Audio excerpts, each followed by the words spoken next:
Shalom et bonjour, bonjour. Je suis contente d'être avec vous aujourd'hui. Mon nom est Jackie Fearman. Je suis avec les ministères Ariel Canada et ça me fait un grand plaisir de vous présenter l'enseignement de M. Jacques-Isaac Gabizon, qui est le directeur des ministères Ariel et aussi le leader messianique de la congrégation Beth Ariel à Montréal. Il a entamé ce sujet sur l'histoire de la rédemption pendant la COVID et puis, sauf qu'il l'a fait uniquement en anglais, donc c'est mon plaisir de le traduire pour vous. Et puis, ben, pour le moment, je vous invite de tourner au chapitre 6 d'Ésaïe. On a terminé les 5 livres de la loi, de la Torah, on a fait les écrits et maintenant on est dans les prophètes, dont Ésaïe est le prophète principal par rapport aux prophéties concernant le Messie. Monsieur Gabizon commence avec une histoire. Il dit qu'à un certain moment, quelqu'un est allé visiter un petit village, quelque part très, très beau, et le monsieur était très impressionné, puis en tant que touriste, il est allé parler à un vieil homme qui était assis à côté d'une clôture et il a dit, est-ce qu'il y a eu des grands hommes qui sont nés dans ce village? Et le vieil homme a dit non, juste des petits bébés. Donc, il y a beaucoup de sagesse dans cette réponse parce que, comme la Bible dit, il n'y a pas de héros instantané soit dans le monde ou dans le royaume de Dieu. Ça prend du temps pour grandir et des fois, ça prend longtemps. Et ça, c'est une question qui se pose beaucoup dans la tête d'un croyant. C'est par rapport à la volonté de Dieu dans nos vies. C'est un sujet que j'enseigne régulièrement. Et puis, c'est une question qui revient souvent aussi. Est-ce que Dieu voulait que je fasse une telle chose ou est-ce que je devrais aller dans cette direction-là? Et on cherche toujours la volonté de Dieu. Et malheureusement, il y a des gens qui passent trop de temps à chercher la volonté de Dieu et passent leur vie à le faire au lieu d'aller de l'avant. Monsieur Gabizon dit ce qui est triste, c'est que beaucoup de gens sont focusés sur leur passé personnel à eux et il y a des occasions pour service juste à côté de nous. Et puis, on peut lire dans le verset 8 du chapitre 6, j'espère que vous êtes là, Ésaïe 6, Dieu a dit, euh, euh, j'entends la voix du Seigneur qui disait, qui enverrai-je et qui ira pour nous? Est-ce que cette question a été adressée directement à Ésaïe? Non. C'était un appel at large, comme on dit. Euh, Est-ce qu'il y a quelqu'un qui est prêt à aller pour lui? Et puis, Ésaïe l'a entendu, puis il a saisi. Euh, Dieu, Monsieur Gabizon dit, n'est pas autant concerné par vos capacités de faire de quoi que euh, qu'il est concerné par notre disponibilité. Il faut toujours être disponible. Moi, quand j'enseigne aux nouveaux croyants, je leur parle d'être disponible et fidèle et enseignable en tant que nouveau croyant. C'est quelque chose que je tiens depuis les 48 ans de ma vie en tant que croyante. Et quand Ésaïe a entendu l'appel, il a dit sans hésitation, me voici, envoie-moi. Envoie-moi, peut-être vous connaissez, c'est déjà, on en parle beaucoup de ce mot en hébreu, c'est juste un mot. Envoie-moi, c'est hineni. Me voici. Euh, et puis, c'est un mot de soumission et pour servir Dieu, comme quand Dieu a appelé Abraham en Genèse 12, il a dit hineni. Pardon, Genèse 22. L'Alliance abrahamique est en Genèse 12. Je suis branché là-dessus, mais c'est Genèse 22. Il a dit Hineni. La même chose avec Moïse en Exode 3, avant d'être envoyé à Israël. Dieu l'a appelé et il a fini par dire Hineni, même s'il a dit envoie mon frère. Mais qu'est-ce que ça veut dire pour nous? Ça veut dire de prendre l'initiative. C'est pas juste rester assis jusqu'à ce qu'on est totalement certain que Dieu nous appelle à faire quelque chose en particulier, d'aller dans une certaine direction ou un ministère. Il a dit, c'est pas attendre que toutes les portes s'ouvrent pour passer facilement. Euh, Planifier, il dit, c'est un acte de foi. Jésus a jamais dit, attendez les invitations. Non, il a dit de aller. C'est la même chose avec nos ministères, il dit. Puis il y a quelque chose, tu sais, pour nous dans toute cette étude qu'on va faire aujourd'hui. Un autre point majeur que M. Gabizon souligne, c'est qu'il y a quelque chose par rapport à la nature de Dieu et du Messie ici. Est-ce que vous avez remarqué au verset 8 qu'on voit la pluralité de la divinité? Ça fait partie des prophéties messianiques. Ésaïe va parler de la nature du Messie divin. Et donc, il dit, Dieu a dit, qui ira pour nous? Qui est le nous ici? Qui est au ciel, sauf Dieu et les anges? Mais les anges, bon, on sait, si on pense à l'Épître aux Hébreux, chapitre 1, verset 14, ça dit,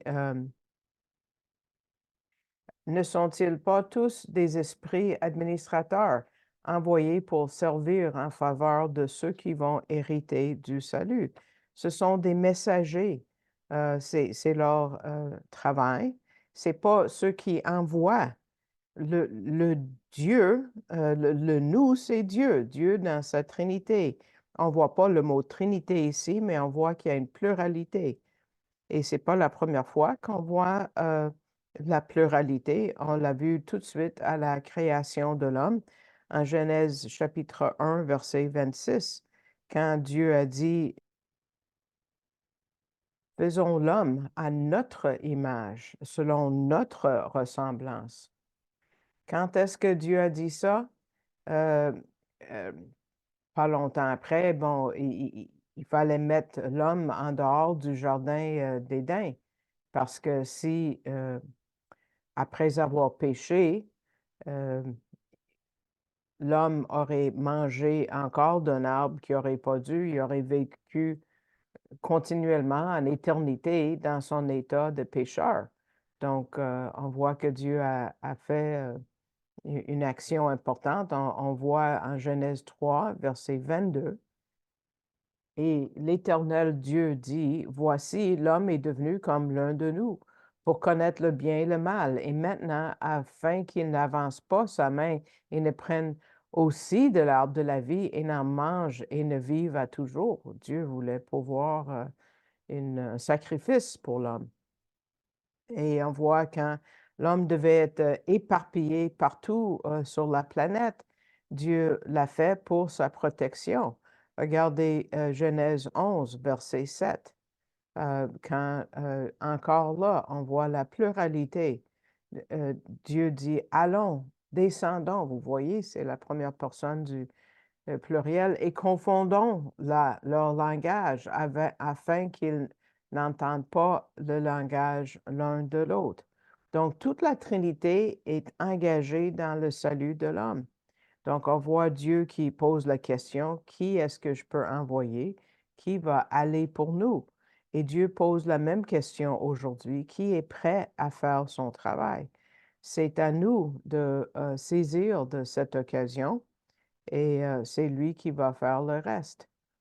Et ça nous prépare pour les grandes choses qu'on va voir dans cette section, les chapitres 7 à 12, car et c'est Noël c'est la veille de Noël. Demain, pour ceux qui écoutent ça plus tard, vous allez savoir combien c'est approprié qu'on étudie ce sujet aujourd'hui. On va voir le livre de Emmanuel. Et puis, le passage est un qui est le plus attaqué, surtout par des anti-missionnaires juifs, mais c'est tellement simple et ça contient des informations importantes par rapport au Seigneur. À travers l'histoire, il y a eu des centaines et des centaines de livres, des articles qui ont été écrits contre la Bible. Et surtout aujourd'hui, en approchant la fin des temps, il y a une majorité de ces gens qui opposent la Bible, qui se mettent ensemble pour détruire et essayer de détruire ou dénigrer les Écritures. Des gens qui viennent de toutes sortes de arrière-plans. Il y en a qui se disent chrétiens, il y en a qui se disent messianiques, qui vont dans le texte biblique pour le détruire ou qui l'enseignent d'une façon qui est inappropriée. Quelle est la réponse de Dieu à eux? Il y a une réponse assez forte qu'on voit ces attentats qui n'ont pas d'allure en Ésaïe chapitre 7. Tournez au chapitre 7, verset 7. Ainsi dit le Seigneur l'Éternel, il ne s'accomplira pas et n'aura pas lieu. Il parle à qui? Il parle du roi Achaz qui ne voulait pas entendre les prophéties messianiques dans cette section. On va le regarder plus en détail plus tard. Mais cette section, c'est-à-dire le chapitre 7 à 12, c'est une des plus puissantes dans les Écritures qui nous dit que Dieu est en contrôle entièrement. Le mot Immanuel est utilisé pour cette section de Ésaïe. On le voit 3 fois dans le texte. Et dans le fond, c'est le livre du Messie. Immanuel, ça veut dire Dieu est avec nous.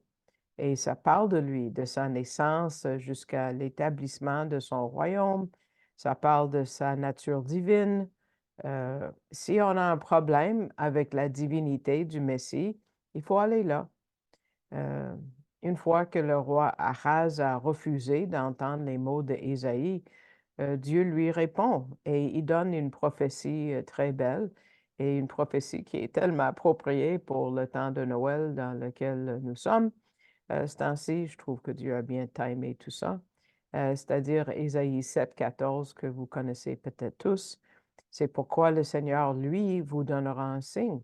Voici la Vierge concevra et elle enfantera un fils et appellera son nom Emmanuel.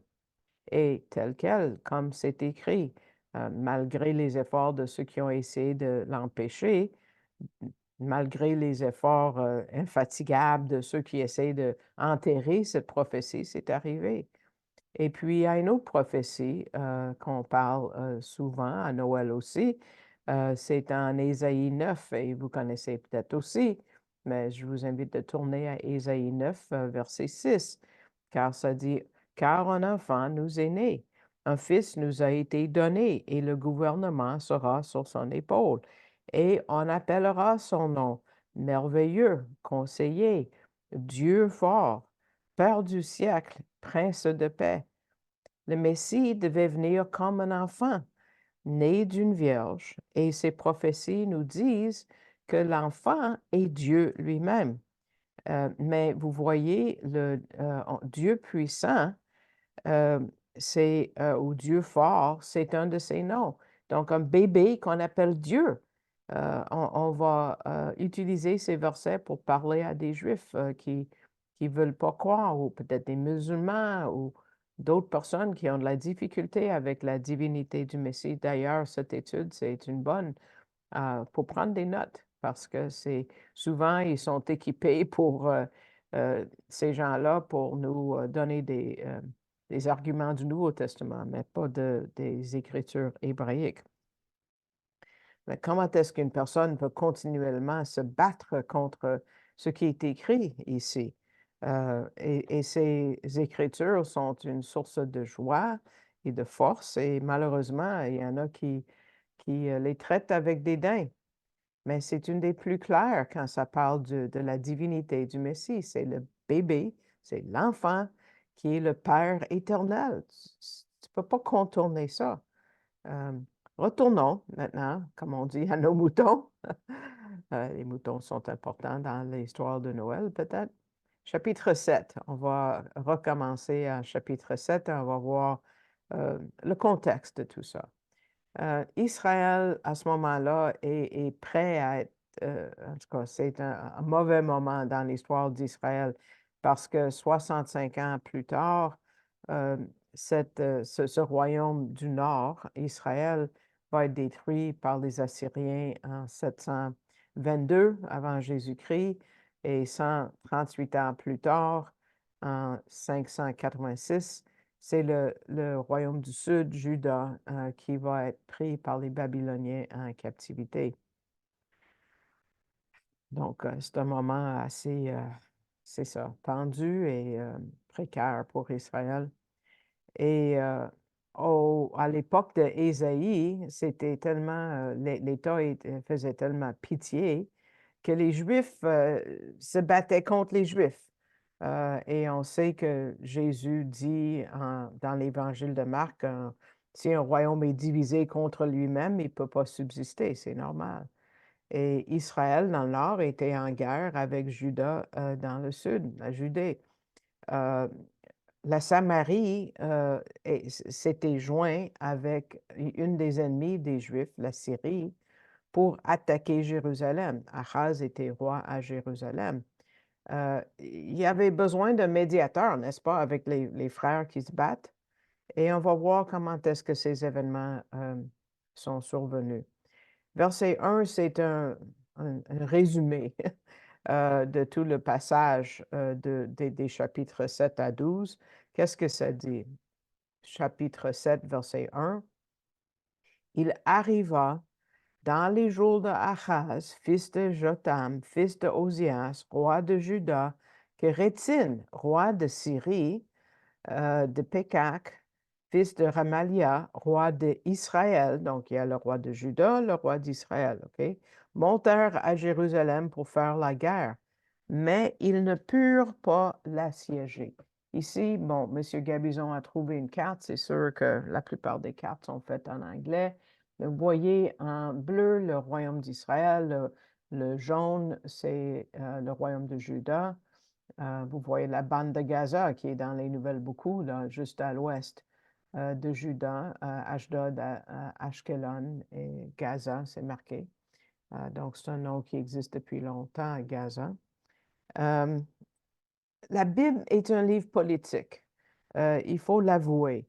Et le message de la Bible, on le comprend mieux si on comprend la politique. La Samarie était en liaison avec l'Égypte, la Samarie et la Syrie. L'Égypte, évidemment, c'est au sud-ouest ici et la Syrie au nord-est. Et les deux voulaient que Ahaz se joint à eux pour se battre contre un autre roi. Vous voyez en haut à droite complètement, ça dit Empire assyrien. Donc, il voulait entrer en guerre avec les Assyriens. Et le royaume de Aram, Damascus, qui est juste en dessous, c'est la Syrie. Parce que Damas, c'est en Syrie. Donc, il voulait avoir l'aide du roi de Juda pour se battre contre la Syrie. Mais parce que la Syrie grandissait en puissance, et comme j'ai dit, c'est combien d'années, 65 ans plus tard, ils vont emporter tout le royaume bleu que vous voyez, Israël. Donc, il y avait, mais Ahaz, dans le jaune, dans le sud, il a refusé. Donc, eux, ils décident de détruire Ahaz en premier. Ils n'avaient pas assez avec la Syrie et ont décidé de détruire Juda. Et il y avait deux rois, le roi de Syrie, où ça dit Aram, Damascus, et le roi de Samarie. Samarie, c'est marqué avec l'étoile dans le bleu, la Samaria, mais c'est quand même, c'était un peu séparé à ce moment-là. Ils voulaient aller en guerre contre le jaune, contre le sud, pour tuer Ahaz. Mais ils ne savaient pas qu'au-delà de tout ce problème politique et terrestre, il y avait une bataille spirituelle. Et ça allait beaucoup au-delà de tout ce que nous voyons à la carte. Parce que Achaz n'était pas un roi ordinaire. Achaz était un descendant de David, à travers qui le Messie viendrait. Et son nom apparaît même dans la généalogie de Joseph en Matthieu 1,9. Donc, la guerre impliquait beaucoup plus. Et on voit un autre un essai de la part du malin pour empêcher la venue du Messie. Et ça déclenche une de ces prophéties qu'on vient de lire, qu'on va regarder de nouveau. Donc, la situation devient très tendue et les jours de Achaz sont comptés, comme parce qu'ils vont venir contre lui. Mais Dieu envoie Ésaïe le prophète avec un message, avec un message d'assurance que Dieu est là pour le protéger. Pourquoi? Pas parce que Achaz était un bonhomme, mais c'est parce que Dieu était engagé à préserver la lignée du Messie. Mais Achaz refuse Dieu. Imagine. Est-ce que ça veut dire que Dieu ne va pas protéger la lignée du Messie? Non, il va le faire pareil. Ésaïe parle de cette offre de protection de Dieu. Regardez le verset 11, 12 et 13, 11 et 12 pour commencer, du chapitre 7. Demande pour toi un signe de la part de l'Éternel ton Dieu. C'est Ésaïe qui parle à Achaz. Demande-le dans les lieux bas ou dans les hauteurs d'en haut. Demande n'importe quoi. Et Achaz dit, non, je ne demanderai pas, je ne tenterai pas l'Éternel. Dieu offre un signe. Veux-tu un signe? Je vais t'en faire un. Et Achaz refuse en donnant les Écritures contre l'auteur des Écritures. Ça parle du front ici. Et il cite Deutéronome 6,16 et dit, non, non, je ne peux pas mettre à l'épreuve l'Éternel. Et là, Ésaïe, avec la sainte colère de Dieu, pique une crise. Il dit, et il reprend ce roi de Juda, comme ça prend du front pour refuser Dieu. Et regardez le verset 13, il dit, écoutez donc, maison de David, parce que Dieu va préserver la maison de David, dont Achaz fait partie. Est-ce peu de choses pour vous de lasser la patience des hommes, que vous lassiez aussi la patience de mon Dieu? Hey, il prend vraiment part pour Dieu, Ésaïe, c'est beau. Mais Dieu donne un signe pareil parce que la venue du Messie ne pouvait pas dépendre d'un roi désobéissant, un roi qui fait le mal. Dieu va préserver la ligne du Messie. Il est engagé. Et quel est le signe? Ben, c'est chapitre 7, verset 14 qu'on a déjà lu, qui parle de la naissance d'un enfant par une femme vierge. Quand ça dit, c'est pourquoi le Seigneur, lui, vous donnera un signe. Et voici la Vierge concevra et elle enfantera un fils et appellera son nom éternel. Dieu avait déjà garanti qu'il y aurait la semence d'une femme. On le voit en Genèse 3,15 à l'écran. Il a parlé de la semence de la femme. Il n'y a pas d'homme là-dedans. Et Dieu parle de comment cet enfant va naître. Et le mot hébreu pour vierge est alma. Je me rappelle en tant qu'ado juive non-croyante, j'ai vu, ça dit jeune femme dans ma Bible et dans leur Bible, ça dit vierge. Mais écoutez bien l'histoire du mot hébreu qu'on utilise. Le mot est alma. Aujourd'hui, comme de fait, les Juifs non-croyants disent, Alma ne veut pas dire vierge, c'est juste une jeune femme, et même une femme qui est mariée. Donc, tu sais, on veut, tu sais, miner la réputation d'ailleurs de Myriam, la maman de Jésus. C'est vrai que dans l'hébreu moderne, c'est ce que ça veut dire, mais pas dans l'hébreu biblique. Dans le langage parlé, oui, mais dans le langage de la Bible, non. C'est utilisé 7 fois dans les Écritures hébraïques et pas une seule fois on parle d'une femme mariée. Et les anciens rabbins et les écrivains savaient que ça voulait dire vierge en Ésaïe 7,14. Vous vous rappelez que la Bible a été traduite en grec et on appelle ça le Septante. Et c'est une traduction grecque et ça a été fait à peu près 200 ans avant la naissance de Jésus.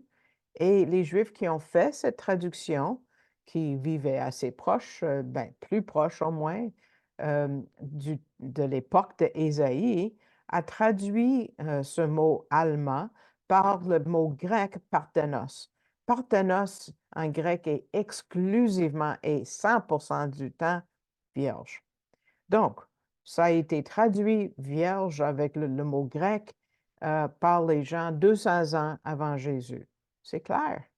Mais les rabbins aujourd'hui disent, oh, Alma veut dire une jeune femme. Mais est-ce un signe pour une jeune femme de donner naissance à un bébé? Ça arrive à tous les jours, c'est pas un signe. C'est le même mot, signe, qui est utilisé pour l'arc-en-ciel. C'est un signe. C'est utilisé pour les 10 plaies en Égypte, en Exode. Vous pensez au cadran solaire avec le roi Ézéchias, c'est qui va en l'envers, en 2 rois. C'est un signe, c'est quelque chose d'inhabituel. Donc, cette femme donne naissance, mais ce n'est pas n'importe quelle femme, c'est une femme vierge. Ça, c'est un signe. Donc, ça fit exactement avec les prophéties qui nous sommes données de la Genèse, comme on a vu tantôt, Genèse 3,15. Donc, ce matin, vous voyez comment ça fit bien avec Noël. Donc, je suis très contente que Dieu a organisé ça. J'espère que ça vous a béni. Et on va continuer là-dedans parce qu'il fallait couper quelque part dans l'étude pour faire une étude d'une demi-heure. Si vous avez aimé l'étude, je vous invite à mettre le pouce vers le haut sur YouTube. Et puis, si vous voulez prier, je l'apprécierais beaucoup parce que ce n'est pas juste les forces du malin qui ont opposé la venue de Jésus, ça oppose l'évangélisation et aux Juifs et le ministère que je fais. J'ai besoin de prière aussi. Et puis, j'apprécie tous ceux qui prient pour moi et tous ceux qui appuient cette œuvre financièrement, je l'apprécie aussi. Merci beaucoup en cette fin d'année. Et puis, si vous êtes nouveau, nouvelle pour l'étude, vous ne savez pas comment vous pouvez soutenir l'étude, il y a une façon de faire. Euh, le seul revenu que je reçois, ça vient des individus comme vous et des églises comme la vôtre. Donc, vous pouvez aller sur l'Internet et en tapant Ariel Canada, A-R-I-L, canada.ca, vous avez le site web du ministère et en choisissant le drapeau français et le mot «Donner», ça va vous amener à la page de Canada en bas et vous voyez que ça dit Ministère Ariel Canada et que vous pouvez faire un don. Et il y a un menu que vous tirez vers le bas, ça commence avec Général et mon nom est 5e dans ce menu et vous pouvez faire un don par carte de crédit. Donc, je vous remercie de votre écoute. Je vous souhaite euh, la bénédiction de Dieu sur vous en cheminant où vous êtes. Shalom.